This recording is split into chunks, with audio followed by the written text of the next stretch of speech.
Hi guys, ये video कल के वीडियो के कंटिन्यूएशन में है, लेकिन आज हम ज़्यादा ब्रॉडर अंडरस्टैंडिंग के साथ समझेंगे कि बैंक में इंटरेस्ट से आपका टीडीएस डिडक्ट ना हो। इस केस में आप कब फॉर्म 15G सबमिट कर सकते हैं, यानी आप कब एलिजिबल हैं फॉर्म 15G सबमिट करने के लिए और कब इनएलिजिबल हैं, यानी नहीं सबमिट कर सकते। ऑफ कोर्स सबसे पहला और सबसे महत्वपूर्ण एलिजिबिलिटी क्राइटेरिया है कि आपका इंसान होना ज़रूरी है। और आप में से कई लोग सोच रहे होंगे कि ये फाइनेंस रिलेटेड लिटरेसी वीडियो से इस कुत्ते का क्या लेना देना। इस कुत्ते का कोई लेना देना नहीं है, एक्सेप्ट फॉर द फैक्ट कि ये कुत्ता बहुत क्यूट लगा मुझे। बट कोई बात नहीं, सॉरी डॉगी। आई सपोज़ आपको जाना होगा, नहीं तो कई लोग जो हैं ये वीडियो में कॉन्सेंट्रेट करने के बजाय आप ही की शक्ल देखते रह जाएंगे। सो मैं फ़िलहाल इसको डिलीट कर देती हूँ और अब हम कॉन्सेंट्रेट करेंगे एक्चुअल सवाल पे। तो सबसे पहला सवाल ये है कि आखिर बैंक टीडीएस डिडक्ट कब करता है। अगर हम ये समझ जाएं कि टीडीएस डिडक्ट कब होता है तो हमारे लिए ये ज़्यादा समझना आसान हो जाएगा कि क्या हमें फॉर्म 15G सबमिट करने की ज़रूरत है भी या नहीं, और अगर हम फॉर्म 15G सबमिट करने जा रहे हैं तो हम एलिजिबल हैं या नहीं। ठीक है, तो सबसे पहले आते हैं टीडीएस कब डिडक्ट होता है पे। So section 194A income tax act के तहत अगर आपका इंटरेस्ट इनकम फ्रॉम एफडी जो है कब किसी भी फाइनेंशियल ईयर में, तो याद रखिएगा मैं जब भी बात कर रही हूँ मैं फाइनेंशियल ईयर की बात कर रही हूँ, ठीक है। अगर आपका इंटरेस्ट इनकम फ्रॉम एफडी जो है वो 40,000 रुपये से ज़्यादा है तो उस केस में बैंक जो है टीडीएस डिडक्ट करती है। एक और इम्पॉर्टेंट बात, सीनियर सिटीज़न के लिए ये अमाउंट जो है वो 50,000 हो जाता है।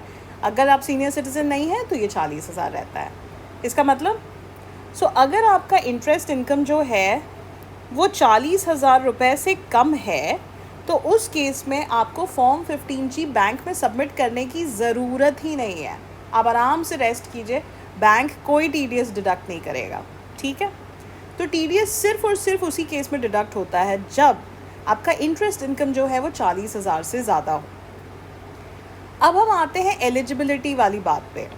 अगर आपका मैथ्स जो है, आप मैथ्स में अच्छे हैं तो आपको ये अंदाज़न आपको मैं बता दूं कि करीब आप 5 लाख रुपए तक का अगर आपका बैंक में एफडी है तो आपको फॉर्म 15G सबमिट करने की कोई ज़रूरत नहीं है। 7% के दर पे फॉर्म 5 लाख रुपए जो है वो उसका इंटरेस्ट इनकम 40,000 से नीचे होगा तो फॉर्म 15G आप आराम से रेस्ट मारिए, आपको कुछ करने की ज़रूरत नहीं है। दिक्कत वहाँ पड़ेगी अगर आपका इंटरेस्ट इनकम जो है, और दिक्कत क्या है तो अच्छी बात है, आपका इंटरेस्ट इनकम अगर 10 लाख रुपए आपने जमा कर रखे हैं एफडी में और उसका इंटरेस्ट इनकम की हम बात करें 7% के दर पे तो 70,000 हो जाता है। तो मान लेते हैं, इसको एक एग्जांपल से समझते हैं।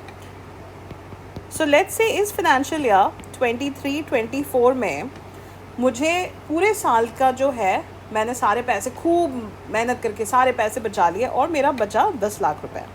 अब मैं ये 10 लाख रुपए जो है वो बैंक लेकर के गई और सोचा कि चलो इसको एफडी कर देते हैं, आफ्टर ऑल इंटरेस्ट रेट भी अच्छा मिल रहा है। तो मैंने 10 साल की इसकी एफडी कर दी जो है at the rate 7% interest per annum. ठीक है, यानी पूरे साल में जो है 7% इंटरेस्ट के दर पे मैंने 10 लाख रुपए बैंक में फ़िक्स डिपॉजिट कर दिए। क्या मैं इस साल फॉर्म 15G सबमिट कर सकती हूँ इस फाइनेंशियल ईयर के लिए? आंसर है नो। क्यों? इसलिए क्योंकि फॉर्म 15G आप सबमिट कर सकते हैं या नहीं इसका दारोमदार डिपेंड करता है कि आपका टोटल इनकम कितना है। और यहाँ पे मैं आपको याद दिलाना चाहूँगी सर्वेश जी के सवाल पे कि सर्वेश जी के सवाल में उन्होंने टोटल इनकम जो है 4 लाख रुपए लिखा था, इस वजह से उनका फॉर्म 15G जो है वो रिजेक्ट हो गया था। तो अगर आप इस वाले पोर्शन को समझ जाएंगे तो आप उस वाले पोर्शन को भी समझ जाएंगे। मान लेते हैं इस साल जो है और मैंने कोई पैसे नहीं कमाए, बस वही वो जो 10 लाख रुपए जो बैंक में एफडी किया और जो मैंने कमाया बस उतना ही था। तो मेरा टोटल इनकम इस साल के लिए क्या है? 23-24 के लिए मेरा टोटल इनकम हो जाएगा 10 लाख रुपए प्लस 70,000 रुपये जो मेरा बैंक से इंटरेस्ट आएगा, यानी 10,70,000। ये है मेरा टोटल इनकम। क्या मतलब?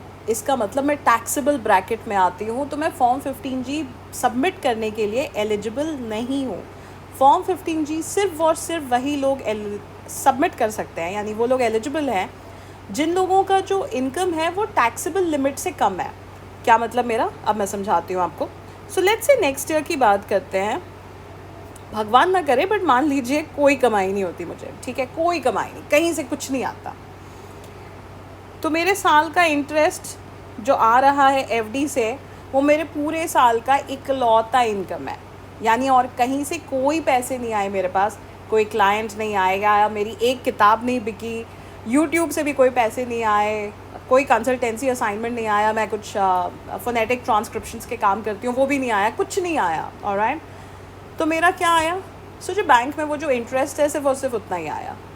सो विच मीन्स कि मेरा सिर्फ और सिर्फ 70,000 रुपये जो है वो होगा मेरा टोटल इनकम अगले साल के लिए, और मैं फॉर्म 15G अब सबमिट कर सकती हूँ, क्योंकि मेरा ये जो अमाउंट है ये टैक्सेबल लिमिट से बाहर है। So this amount is exempted, ठीक है। और ये है एक सिंपल सोल्यूशन कि कब आपको फॉर्म 15G सबमिट करना है बैंक में और कब आपको सबमिट नहीं करना। तो याद रखिए, अगर आपका इंटरेस्ट इनकम जो है वो 40,000 से नीचे है, आपको कोई फॉर्म 15G सबमिट करने की ज़रूरत नहीं है। लेकिन आपका इनकम इंटरेस्ट जो है वो 40,000 से ऊपर है, लेकिन आपका टोटल टैक्सेबल जो अमाउंट है वो आपको टैक्सेबल ब्रैकेट से आप कम हैं, जो इस फाइनेंशियल ईयर के लिए 3 लाख रुपए हो गए हैं एग्जेम्पशन लिमिट, सो 3 लाख रुपए से कम है, तो उस केस में आप फॉर्म 15G सबमिट कर सकते हैं। लेकिन अगर उससे ज़्यादा है और आप टैक्सेबल ब्रैकेट में आते हैं तो आप फॉर्म 15G सबमिट नहीं कर सकते। क्यों? क्योंकि आप एलिजिबल नहीं हैं। सो आई होप आपको ये वीडियो अच्छा लगा होगा, समझ में आया होगा। अगर कोई कन्फ्यूजन हो तो मुझसे प्लीज़ कमेंट बॉक्स में ज़रूर पूछिएगा। Once a professor always a professor.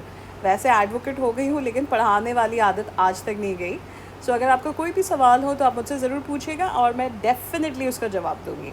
आप मुझे ईमेल पे भी कर सकते हैं, लेकिन जैसा आप जानते हैं ईमेल पे मैं जवाब देने में 1-2 दिन लग जाते हैं मुझे, लेकिन यूट्यूब पे मैं डेफ़िनेटली जितनी जल्दी हो सकता है मैं कमेंट्स देख करके जवाब क्विकली आई रिस्पॉन्ड, क्योंकि ईमेल पे और भी दुनिया भर के ईमेल्स आते हैं। To sort through and sift through everything is not that easy all the time. So that's all. Thank you so much for your love and support. Thank you so much for आपके वो जो wonderful comments आप मुझे छोड़ते हैं, जो सवाल आप पूछते हैं। इनफैक्ट ये पूरा का पूरा वीडियो सीरीज़ ही मैंने सर्वेश जी के सवाल के बाद ही मेरे दिमाग में आया। So thank you so much Sarvesh ji सवाल पूछने के लिए और एक इम्पॉर्टेंट अपॉर्चुनिटी देने के लिए कि मैं हमारी कम्युनिटी को थोड़ा सा कुछ और क्लैरिटी दे पाऊँ कि फॉर्म 15G आखिर सबमिट कब होता है। और आई होप कि धीरे धीरे हम लोग जो है ज़्यादा फिनेंशियल लिटरेसी की तरफ as a nation and as a community बढ़ेंगे। So thank you so much for all your love and support guys. Stay safe. मैं आशा करती हूँ कि आप और आपका सारा परिवार जो है वो सुखी और समृद्ध रहेगा। Thank you so much.